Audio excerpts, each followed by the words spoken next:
పెళ్ళైనా పండగైనా వేడుక ఏదైనా పట్టుచీరల ప్రత్యేక వేదిక వారాహి సిల్క్స్.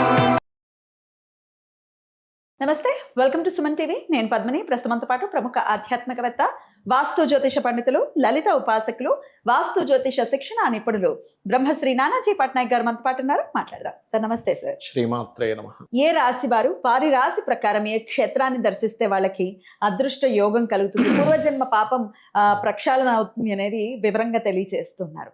ఇక కర్కాటక రాశి లేదా కర్కాటక లగ్నం, ఈ జాతకులు మరి ఏ క్షేత్రానికి వెళ్తే వాళ్ళ తలరాత మారుతుంది సార్? ఫస్ట్ ఆఫ్ ఆల్ మనం కర్కాటక రాశి అయితే ఏ నక్షత్రాలు ఉంటాయి, లగ్నం మెయిన్గా లగ్నమే తీసుకోవాలి. లగ్నం తెలియనటువంటి వారు రాశి తీసుకోవచ్చు. ఇప్పుడు కర్కాటకం అంటేనే ఫస్ట్ వాళ్ళ తత్వం ఎలా ఉంటుందంటే ఎమోషన్స్ ఎక్కువ ఉంటాయి వాళ్ళకి. మదర్లీ నేచరు, ప్రొటెక్షను, ఫీడింగ్, అంటే వీళ్ళు చూడండి ఒక మాతృత్వంలో ఉండేదేంటి, రక్షణ పోషణ మెయిన్ మాతృత్వానికి. అంటే ఫీడ్ చేయాలి, రక్షించుకోవాలి, ఇది మెయిన్. అది ఏ జీవైనా కానీ అట్లా ఏంటంటే వీళ్ళ నేచర్ ఎప్పుడు కూడా ఎలా ఉంటుందని, వీళ్ళ ఫ్రెండ్స్ ఇంటికి వచ్చారు ఏదైనా తినరాని ఇస్తారు, లేకపోతే ఇక్కడ ఉండిపోవచ్చు కదా, సేఫ్టీగా ఉండొచ్చు కదా, నేను ఎందుకు అట్లా అంటే వీళ్ళు ఎంతసేపు సేఫ్టీ అండ్ ఫీడ్, ఎవరికైనా తినిపించడం మీద ఎక్కువ ఉత్సాహం కలిగి ఉంటారు వీళ్ళు. ఎమోషన్స్ పీపుల్ చెప్పాలంటే రక్షణ, వీళ్ళు ఎక్కువ సంచారస్తులు కూడా వీళ్ళు. అయితే వీళ్ళకి ఎప్పుడు కూడా పూర్వజన్మ కర్మ ఏ ప్లానెట్ ఇస్తుంది, ఆ కర్మ తగ్గించుకోవడానికి ఏం చేసుకోవాలి, ఎట్ ది సేమ్ టైం ఏ క్షేత్రానికి వెళ్తే మంచిది, ఇవి కనుక చూసుకుంటే వీళ్ళు ఇందులో ఉండే నక్షత్రాలు కూడా మనం కొంచెం పరిశీలన చేస్తే కనుక పునర్వసు 4వ పాదం ఉంటుంది, అండ్ పుష్యమి నక్షత్రము, ఆశ్లేష నక్షత్రం. పునర్వసు 4వ పాదం వారు రాముడి యొక్క నక్షత్రంగా చెప్తూ ఉంటారు. పునర్వసు 4 కర్కాటక రాశి అంటే. సో వీళ్ళకి పునర్వసు 4 వాళ్ళకి సర్వసాధారణంగా కూడా వీళ్ళకి ఏంటంటే కొంచెం అన్నీ ఈజీగా వెళ్ళిపోతుంటాయి. 99% ఆఫ్ పీపుల్, ఎవరో 1% అటు ఇటు అవుతారు. వీళ్ళు ఎక్కువగా రాముడిని ధ్యానం చేసుకోవడం మంచిది. పుష్యమి నక్షత్రం వాళ్ళకి ప్రత్యేకంగా ఏంటంటే వివాహం చేసేటప్పుడు కొంచెం చూసుకొని చేయాలి వీళ్ళు. ఎందుకంటే పుష్యమి నక్షత్రానికి ఉండే సహజ కర్మ ఏంటంటే వీళ్ళకి కొంచెం రాంగ్ స్టెప్ పడుతుంది వివాహం చేసుకునే విషయం, వివాహం విషయంలో మాత్రమే మెయిన్గా. మిగతా అన్ని విషయాలు అరేంజ్ మ్యారేజ్ చేసినా కూడా అలానే అవుతుంది సార్. అరేంజ్డ్ అయినా లవ్ మ్యారేజ్ అయినా అక్కడ చూసుకునే చేయాలి. ఎందుకంటే పుష్యమి నక్షత్రానికి ఉండే తత్వం అది. బికాస్ ఆఫ్ అక్కడ నుంచి శని 7 and 8 లార్డ్షిప్ వస్తుంది. అండ్ ఆశ్లేష, అందరూ తెలియక పాపం ఆశ్లేషానికి భయపడుతుంటారు. ఏం భయపడక్కర్లేదు, అదేదో సర్ప నక్షత్రం అని. ఆ నక్షత్రానికి ఒక గుర్తులు పెట్టుకున్నాం, అంత మాత్రం చేత ఆశ్లేష నక్షత్రం వాళ్ళ నాగిని సినిమాలో లాగా రాత్రి వంగన పాము అయిపోయి జింగని వెళ్ళిపోవడం లాంటివి ఉండవు. అంటే చెప్తున్నా, ఉంటుంది, కోపం ఉంటుంది, ఉంటుంది, బట్ మంచి తెలివితే అట్లా ఉంటాయి. ఆశ్లేష నక్షత్రం వాళ్ళు క్యాలిక్యులేషన్ బాగా వేస్తారు, ఎమోషన్తో మనిషిని దగ్గర అవుతారు. అంటే వాళ్ళ ఎక్స్ప్రెషన్ ఎమోషన్ బాగా చూపిస్తారు. ఆశ్లేష నక్షత్రం వాళ్ళు కూడా అంటే బాగా తెలివిగా ఉంటారు చెప్పాలంటే, క్యాలిక్యులేషన్ బాగా చేస్తారు. పుష్యమి వారేమో వెంకటేశ్వర స్వామిని ధ్యానం చేయాలి, లేదా ఆంజనేయ స్వామిని. ఆశ్లేష వారు విష్ణువుని ఎక్కువగా ధ్యానం చేయాలి. ఇవి అయితే వీళ్ళ ముగ్గురు కూడా ఈ లగ్నంలో పుట్టినటువంటి వారు ఏ క్షేత్ర దర్శనం చేసుకుంటే మంచిది, దక్షిణామూర్తి లేదా దత్తాత్రేయుడు లేదా స్కందుడు. వీళ్ళ మంత్రం కూడా స్కంద మంత్రం ఎక్కువ చేసుకుంటే వీళ్ళ పూర్వజన్మ కర్మ అనేటువంటి తగ్గుతుంది. వీళ్ళకి చాలా సింపుల్ అండి. ఈ రాశి వారికి వీళ్ళ పూర్వజన్మ కర్మ గుడ్గా ఉందా బ్యాడ్గా ఉందా అంటే సింపుల్గా చెప్పొచ్చు. ఎలా అంటే వీళ్ళకి ఎర్లీగా వీళ్ళు కనుక ప్రాపర్టీ సెటిల్ అయ్యారు, అన్నీ ఈ ఎర్లీగా సెటిల్ అయిపోయాయి అంటే పెళ్ళి అయిపోయింది, ఎర్లీగా ఇన్ టైంకి అన్నీ అయిపోయాయి. ఇన్ టైంకి ఇల్లు కట్టేసుకున్నారు, ఇన్ టైంకి పెళ్ళి అయిపోయింది, ఇన్ టైంకి గవర్నమెంట్ జాబ్ వచ్చేసింది, అన్నీ చాలా ఈజీగా అయిపోయాయి అంటే వీళ్ళ పూర్వజన్మ కర్మ ఈజ్ వెరీ గుడ్. కొంచెం లేట్ అయ్యండి, కొంచెం ఇబ్బంది పడరు, మరీ అసలు అవ్వవు కొంతమందికి, అప్పుడు మాత్రం వీళ్ళ పూర్వజన్మ కర్మ చాలా ఇబ్బంది పడుతున్న అర్థం. వీళ్ళ శుక్రుడు పాడైపోతాడు అప్పుడు వాళ్ళ లైఫ్లో. శుక్రగ్రహం కొంత ఎఫ్లెక్ట్ అవుద్ది. శుక్రగ్రహం ఎఫ్లెక్ట్ అయింది, కర్కాటకంలో జన్మించారు అన్నప్పుడు ఏం జరుగుతుంది అంటే పర్టికులర్గా లైఫ్లో కొంచెం పోరాటం ఉంటుంది వీళ్ళ లైఫ్లో.